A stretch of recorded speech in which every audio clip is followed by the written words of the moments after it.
Thank you so much to those of you supporting the channel on Patreon, including the big patron of the month, the Nerd Therapist. Thank you. Hello there, Pokemon Masters. My name is Toby, and thank you for clicking on this video. Amongst all of the Pokemon that exist, including the new ones, Zacian, Zamazenta, Eternatus, boy, there are some powerful creatures. And going back right through Pokemon's history, there have always been powerful Pokemon, mythical Pokemon, strong Pokemon. Legends. Pokemon that will either always be strong on your team, or Pokemon that have done well in the card game or in the video games. Pokemon that have always appeared to be strong in the animated series. We've had powerful Dark and Ghost type legends, such as Darkrai and Giratina. We've had a creator Pokemon in Arceus. But every time, there's always one question about one Pokemon. With everything we know and all of the Pokemon we've discovered, is Mewtwo still the strongest Pokemon, and was he ever? I want to start by saying that when we go down this road, it might seem a little bit redundant. I mean, Mewtwo isn't even in Pokemon Sword and Shield. Ouch! And yeah, I mean, when you get into a competitive battle state, any Pokemon can counter any Pokemon if given enough levels, or skills, or items. There are plenty of Pokemon and combinations of teams that can take Mewtwo down in a fight, given the right skills. Pokemon is a game about strategy. And that's the same whether you're talking about the trading card game, the video games, or for example, the sponsors of today's video, DNA and Pokemon Masters. And that's right, DNA has teamed up to join me for this investigation, for this deep dive into Mewtwo. Because they have just launched their new Giovanni Lurking Shadows event, in which Giovanni has shown up with his sync partner, Mewtwo. An insidious Pokemon said to be created through DNA. Through DNA splicing, except they forgot to give it a compassionate heart. It makes the Pokemon ferocious, it's always a boss, and it's good for any team, including yours in Pokemon Masters. Pokemon Masters, for those of you who don't know, it is a 3-on-3 battling game where you team up with all of the trainers across the Pokemon world and their sync partners. Pokemon that they're known for using. There's a story mode, there's a co-op mode, but honestly the main thing that makes me love Pokemon Masters, and the reason that me and my girlfriend, the Last Shaman, we are still playing it, is for the exploration of the Pokemon world and the Pokemon characters. Pokemon Masters, the most appealing feature to me is the fact of having all of the Pokemon Masters from across the world, whether that's your rivals, whether that's the player characters, the champions, the gym leaders, or the evil team leaders, as it seems with Giovanni's new appearance. You can check it out using the link below. I'll link you to the iOS or Google Play Store. You can just check it out, download it. It is free to play. I've been playing Pokemon Masters, like I say, since release up until now, and I've unlocked so many characters. It's all been free to play. And Giovanni and Mewtwo, that's a new one. I mean, Mewtwo is going to be tough to beat. Although my recommendation would be to use the new character Grimsley, who's in there. He's a dark type trainer. Or you could use Karen or Nanu. They're both dark type trainers. The bug type Bugsy, or Noland of the Battle Frontier, or Phoebe, who's a ghost type trainer. There are always options in defeating Mewtwo. So let's go back and have a look at some of that. Have a look at Mewtwo's origins, where he came from, and see, is he really still the strongest Pokemon? And thank you so much to DNA for being so interested in this deep dive into one of the Pokemon characters, one of Pokemon's most fundamental characters. Mewtwo first, of course, appeared in Pokemon Red and Blue, the games, and in the animated series, both in conjunction with the actual ongoing show at the time and the first movie, Mewtwo Strikes Back. The general premise of the animated series is this: that Team Rocket scientists find the DNA of the ancient Pokemon Mew, said to be the ancestor of all Pokemon life, which inherently kind of makes it the most powerful Pokemon. Mew is just one of those Pokemon that can learn a ton of moves and is very powerful, but Mewtwo was enhanced through the power of DNA splicing and human ingenuity. They say in the show, we tried to make the most powerful Pokemon, and we succeeded. Mewtwo is awoken and destroys the lab that he finds himself in, but then Giovanni appears. Giovanni says that Mewtwo was created to serve side by side with Giovanni as they take over the world. So already, it's his birthday and we're not off to great starts. Giovanni tries to focus and enhance Mewtwo's power with more human ingenuity, with a suit of armor. And then Giovanni just says all of the wrong things to a hyper-intelligent, newly born, super powerful creature, saying that you essentially work for me and you have no free will of your own. Okay, Mewtwo is out of there. And then Mewtwo turns to kind of try and destroy the world. Here's the big showdown where he brings some of the most powerful trainers to his island so he can clone their Pokemon. That, of course, includes Ash Ketchum. And I think it's key to note here, something a lot of people get confused about is Mewtwo does not lose his fight. In fact, it was looking very likely that Mewtwo and his side were going to win, even though it was a bit of a stalemate. I personally thought Mewtwo kind of had it in the bag. Mewtwo is stronger than Mew. The only reason he stopped fighting was because of a heroic self-sacrificial moment from Ash that, yeah, even at age 25, I still cry. It is here that Mewtwo realizes that not all humans are selfish and that maybe there is more to be learned and that there is a moral grey in the world. And Mewtwo flies off, not wanting to be disturbed.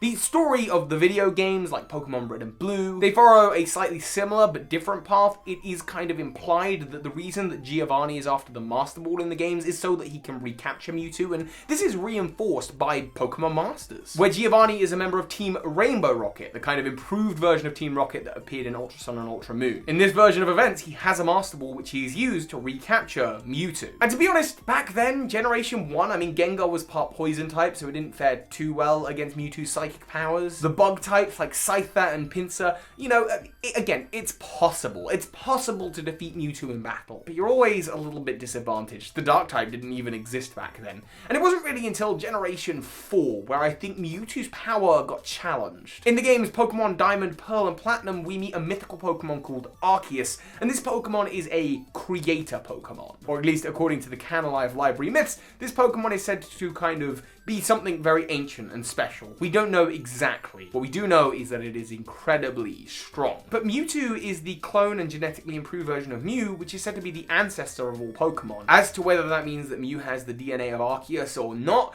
we don't quite know. Arceus is able to change its type depending on the plates, but in terms of game mechanics, it can only carry one plate at a time. In terms of the show, it can enhance its power. Because in the animated movie Arceus and the Jewel of Life, it has all of its plates at once, making it, I guess, a more powerful version of Arceus. And this is interesting to me, and this is why I think the conversation transcends the mechanics of a video game where anything can be beat, because Mewtwo can also enhance its power. It seems that Giovanni was equipping Mewtwo with his armored suit to do something to it. I mean, if he's already created the most powerful Pokemon, what's with the armor? He says it's to enhance Mewtwo's powers and abilities, so clearly there is a version of Mewtwo that is stronger, a version that is Mega Evolved. We know the stats of a Mega Mewtwo Y far exceed that of Arceus's. Very few Pokemon rival it. Mega Rayquaza, maybe? Again, and it's even only rival, it's not like they outright beat. And again, in the animated show Arceus and the Jewel of Life, Arceus is tricked by people. Mewtwo doesn't really get tricked by people. Mewtwo is able to think on their level complexly. And truthfully, there is another way that Giovanni might have been trying to improve Mewtwo's power. Dark Pokemon first appeared in the Pokemon card game in the set Team Rocket. These are variants of regular Pokemon that are dark. They're evil. They're being used for evil purposes. This isn't to be mistaken with the Dark type, although in later iterations, like in Team Rocket Returns, we do see these Team Rocket Pokemon and Dark Pokemon become Dark type. Darkness type, as it's known in the card game, and this is one of my favorite cards, the Team Rocket's Mewtwo EX, and it's Dark type. Its powers in terms of the story of the card game have been enhanced and changed because of its possession as a member of Team Rocket. So I love this card. I love this card so much. Back to it, the Mewtwo that we see in Pokemon Masters is under the possession of Giovanni, where perhaps it's already undergone all of its training in the armor. Or perhaps its type is being slowly manipulated as it becomes a dark Pokemon, maybe not necessarily a dark type. Dark Pokemon from the card game, whether it's the Team Rocket set or the Neo Destiny set or Team Rocket Returns, is very similar to Shadow Pokemon from Pokemon Colosseum and now being used by Team Rocket in Pokemon Go. Shadow Pokemon are Pokemon whose hearts have been locked off. This is just like Mewtwo. Mewtwo is like that all the time. The fact that Dark Pokemon and Shadow Pokemon being used by evil team members, it's similar again. You can see this in the Dark Celebi card that is in the trading card game, alongside the Celebi that's used in the 4th Pokemon movie, Pokemon Forever, which has been caught with a Shadow Ball, which does exactly the same as a Shadow Pokemon. And in fact, in the animated series, we've seen Team Rocket use devices like a Rage Crown to try and enhance their Pokemon's power. Team Rocket is always up to no good. They are always trying to unlock the latent power of Pokemon, but in all the wrong ways. We've even seen the Giovanni and Mewtwo combo from Ultra Sun and Ultra Moon, the same ones appearing in Pokemon Masters in the Lurking Shadows event. They have transformed into Mega Mewtwo. And in fact, we've seen a version of Mewtwo even stronger, a Shadow Mewtwo in Pokken Tournament. Now, of course, this Mewtwo has been corrupted not so much by a trainer, but rather I think it's called a Shadow Stone. I didn't really play a lot of Pokken Tournament, but this part of the story did interest me. Here, Mewtwo has an entirely different form. Very similar to, of course, Shadow Lugia from Pokemon Gale of Darkness. Is this the most evil form of a Pokemon? Is this what Team Rocket are trying to achieve? In Pokemon Gale of Darkness, you have to go up against Shadow Lugia in a double battle, 2 versus 1, because Shadow Lugia is just that powerful. Is this what Giovanni is trying to accomplish with Mewtwo? If all Pokemon have the capability to go this route, and being a Dark Pokemon or a Shadow Pokemon is a shortcut to power, it's exactly what Giovanni is all about, and the very creation of Mewtwo is based on a Pokemon that kind of is sadly treated quite badly. Giovanni is trying to achieve the power of Pokemon that way. Of course, you and all of the characters that you play as in the games, all of the player characters that appear in Pokemon Masters, or Ash Ketchum from the animated series, they are all about finding the power of Pokemon through love and trust and friendship. And we do see these forms, such as like Ash Greninja, for example. In the trading card game, there are also light Pokemon. So this does exist. There is a more powerful form of Pokemon that exists through friendship. But sadly, it seems like Giovanni is up to no good. And if this is the case, if the story of Mewtwo, whether it's in Pokemon Masters or some future Pokemon game,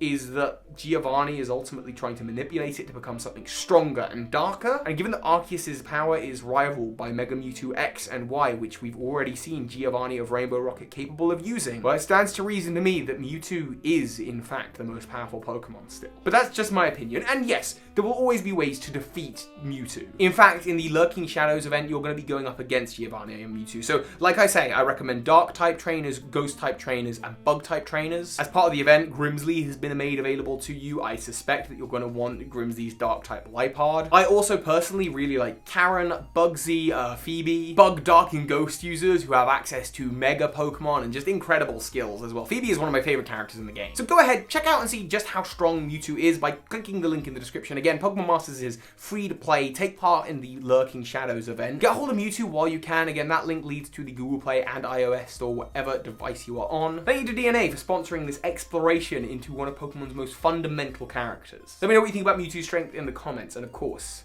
so hi Pokemon Masters. This is Ash Ketchum. You just watched a video by Birdkeeper Toby. That makes you a Pokemon